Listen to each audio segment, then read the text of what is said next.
When a lot of people see this story about large-scale violence at a Daytona Beach country club that left two students shot, one person dead, the initial reaction among at least the trolls is, white people do it too.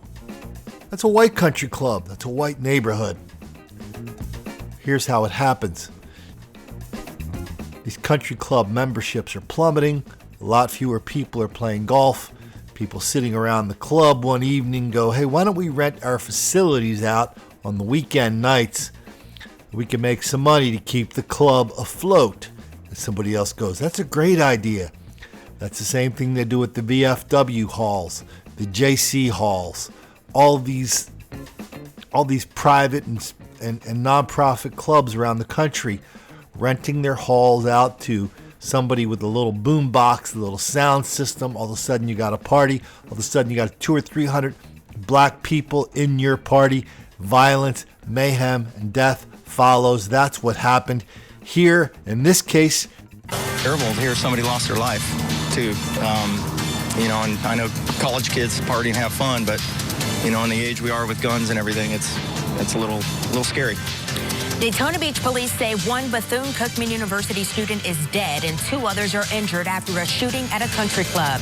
We've been following this story since we first told you about it on Eyewitness News this morning. Daytona Beach police say the shooting happened at the Indigo Lakes Country Club. That's just about a mile away from the International Speedway and 4 miles from Bethune-Cookman University. Investigators say the gunman fired shots after a fight broke out during a party. We now know about 200 people were at that party, and now the search is on for the shooter. Police believe he's headed to the South Florida area. We have live team coverage this afternoon. Channel 9's Phil Sutton is live at Halifax Hospital, where 2 students are still being treated this afternoon.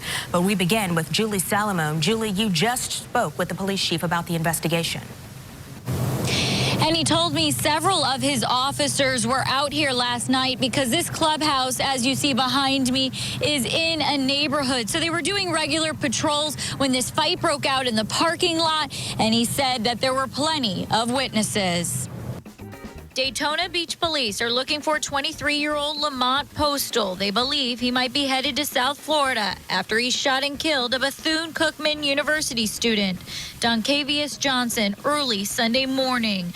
The suspect, according to police, also fired shots that hit 2 other students. A fight started inside the clubhouse on Indigo Drive and spilled into the parking lot. The loser of the fight, this Postal, runs to a car, retrieves a firearm, fires 3 shots. Police say nearly 200 kids were having a party in the clubhouse. It's located in a neighborhood with homes everywhere and a golf course. Police were doing usual patrols in the area around 1 in the morning and were very close to the clubhouse when the shooting happened.